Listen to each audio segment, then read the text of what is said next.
بسم اللہ الرحمن الرحیم۔ ناظرین، ایک نیک شخص کے گھر کی دیوار اچانک گر گئی۔ اسے بڑی پریشانی لاحق ہوئی اور وہ اسے دوبارہ بنوانے کے لیے کسی مزدور کی تلاش میں گھر سے نکلا اور چوراہے پر جا پہنچا۔ وہاں اس نے مختلف مزدوروں کو دیکھا جو کام کے انتظار میں بیٹھے ہوئے تھے۔ ان میں سے ایک نوجوان بھی تھا جو سب سے الگ تھلگ کھڑا ہوا تھا۔ اس کے ہاتھ میں ایک تھیلا اور دوسرے ہاتھ میں شیشہ تھا۔ اس شخص کا کہنا ہے کہ میں نے اس نوجوان سے پوچھا، کیا تم مزدوری کرو گے؟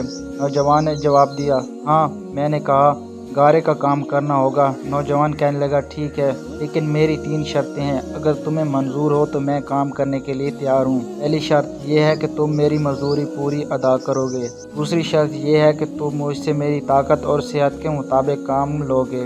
اور تیسری شرط یہ ہے کہ نماز کے وقت مجھے نماز ادا کرنے سے نہیں روکو گے۔ میں نے یہ تینوں شرطیں قبول کر لیں اور اسے ساتھ لے کر گھر آ گیا، جہاں میں نے اسے کام بتایا اور ضروری کام سے باہر چلا گیا۔ جب میں شام کے وقت واپس آیا تو دیکھا کہ اس نے عام مزدوروں سے 2 گنا کام کیا تھا۔ میں نے بخوشی اس کی اجرت ادا کی اور وہ چلا گیا۔ دوسرے دن میں نے اس نوجوان کی تلاش میں دوبارہ اس چوراہے پر گیا، لیکن مجھے وہ نظر نہیں آیا۔ میں نے دوسرے مزدوروں سے اس کے بارے میں دریافت کیا۔ انہوں نے بتایا کہ وہ ہفتے میں صرف ایک ہی دن مزدوری کرتا ہے۔ یہ سن کر میں سمجھ گیا کہ وہ عام مزدور نہیں ہے بلکہ کوئی بڑا آدمی ہے۔ میں نے اس سے اس کا پتہ معلوم کیا اور اس جگہ پر پہنچا تو دیکھا وہ نوجوان زمین پر لیٹا ہوا تھا۔ اسے سخت بخار تھا۔ میں نے اس سے کہا، میرے بھائی، یہاں اجنبی پناہ ہے اور بیمار ہے، اور پھر بیمار بھی ہے۔ اگر پسند کرو تو میرے ساتھ میرے گھر چلو اور مجھے اپنی خدمت کا موقع دو۔ اس نے انکار کر دیا، لیکن میرے مسلسل اصرار پر مان گیا،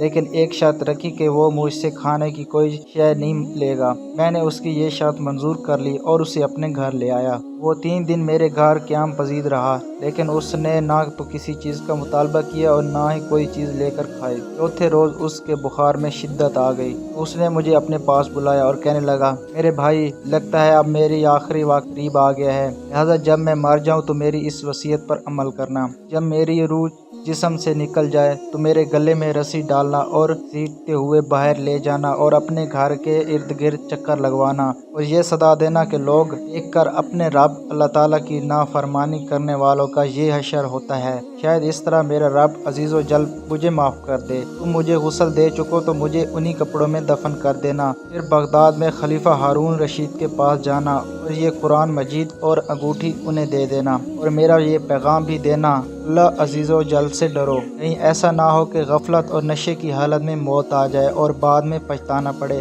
لیکن پھر اس سے کچھ حاصل نہ ہوگا۔ وہ نوجوان مجھ سے یہ وصیت کرنے کے بعد انتقال کر گیا۔ میں نے اس کی موت کے بعد کافی دیر تک آنسو بہاتا رہا اور غم زدہ رہا۔ پھر میں نے اس کی وصیت پوری کرنے کے لیے ایک رسی لی اور اس کی گردن میں ڈالنے کا قصد کیا۔ کمرے کے ایک کونے سے ندائی آئی، اس کے گلے میں رسی مت ڈالنا، کیا اللہ عزیز و جل کے اولیاء سے ایسا سلوک کیا جاتا تھا؟ یہ آواز سن کر میرے بدن پر کپ کپی طاری ہو گئی۔ یہ سننے کے بعد میں نے اس کے پاؤں کو بوسہ دیا اور اس کے کفن و دفن کا انتظام کرنے چلا گیا۔ اس کی تدفین سے فارغ ہونے کے بعد میں نے اس قرآن پاک اور انگوٹھی لے کر خلیفہ کے محل کی جانب روانہ ہو گیا۔ وہاں جا کر میں نے اس نوجوان کا واقعہ ایک کاغذ پر لکھا اور محل کے داروغہ سے اس سلسلے میں بات کرنا چاہیے تو اس نے مجھے جھڑک دیا اور اندر جانے کی اجازت دینے کی بجائے اپنے پاس بٹھا لیا۔ آخرکار خلیفہ نے مجھے اپنے دربار میں طلب کیا اور کہنے لگا، کیا میں اتنا ظالم ہوں کہ مجھ سے براہ راست بات کرنے کی بجائے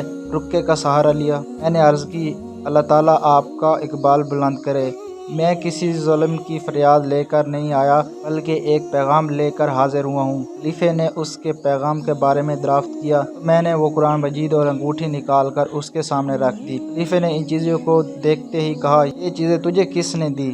تو میں نے عرض کی، ایک گارا بنانے والا مزدور۔ خلیفہ نے ان الفاظ کو 3 بار دہرایا، گارا بنانے والا مزدور، گارا بنانے والا مزدور، گارا بنانے والا مزدور، اور رو پڑا۔ کافی دیر رونے کے بعد مجھ سے پوچھا، وہ گارا بنانے والا اب کہاں ہے؟ میں نے جواب دیا، وہ مزدور فوت ہو چکا ہے۔ یہ سن کر خلیفہ بے ہوش ہو کر گر گیا اور عصر تک بے ہوش رہا۔ میں نے اس دوران حیران و پریشان موجود رہا۔ پھر جب خلیفہ کو کچھ افاقہ ہوا تو مجھ سے دریافت کیا، اس کی وفات کے وقت تم اس کے پاس تھے؟ میں نے اشبات میں سر ہلا دیا اور کہنے لگا، اس نے تجھے کوئی وصیت کی تھی؟ میں نے اس نوجوان کی وصیت بتائی ہوئی اور پیغام بھی دیا جو اس نوجوان نے خلیفہ کے لیے چھوڑا تھا۔ جب خلیفہ نے یہ ساری باتیں سنی تو مزید غمگین ہو گیا اور اپنے سر سے عمامہ اتار دیا، اپنے کپڑے چاک کر ڈالے اور کہنے لگا، اے مجھے نصیحت کرنے والے، اے میرے زید و پارسا، اے میرے شفیق۔ اس طرح کے بہت سے القابات خلیفہ نے اس کے مرنے والے نوجوان کو دیے۔ مسلسل آنسو بھی بہاتا رہا۔ یہ سارا معاملہ دیکھ کر میری حیرانی و پریشانی مزید اضافہ ہو گیا۔ خلیفہ ایک آدم مزدور کے لیے اس قدر غم زدہ کیوں ہے؟ جب رات ہوئی تو خلیفہ نے مجھ سے اس کی قبر پر لے جانے کی خواہش ظاہر کی تو میں اس کے ساتھ ہو لیا۔ خلیفہ چادر میں منہ چھپائے میرے پیچھے پیچھے چلنے لگا۔ جب ہم قبرستان پہنچے تو میں نے ایک قبر کی طرف اشارہ کر کے کہا، چلیے جہاں یہ اس نوجوان کی قبر ہے۔ خلیفہ اس کی قبر سے لپیٹ کر رونے لگا۔ پھر کچھ دیر رونے کے بعد پھر اس قبر کے سرہانے کھڑا ہو گیا اور مجھ سے کہنے لگا، یہ نوجوان میرا بیٹا تھا، میری آنکھوں کی ٹھنڈک، میرے جگر کا ٹکڑا تھا۔